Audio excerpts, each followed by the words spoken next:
So in this TradingView tutorial video, I am going to be showing you guys how to view the revenue of a stock here on TradingView. So the first thing you have to do is open up the TradingView application. Once that is done, I'll go down to the bottom here, press on Explore.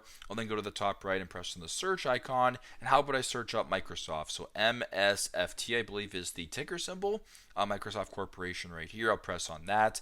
Now, once the stock chart comes up, if you're looking for the revenue of a stock or a company, simply just scroll down right here. So keep scrolling down until you come across key stats. So you have volume, market cap, dividend yield, price to earnings ratio, basic EPS, net income, revenue right here is what you're looking for. So you can find the revenue for Microsoft in this case, 245.12 billion USD. So super simple, works for some other companies as well. So if we wanted to search up, we'll just do Tesla right here for demonstration. Same thing, just scroll down to where it says key stats, and then where it says revenue right here.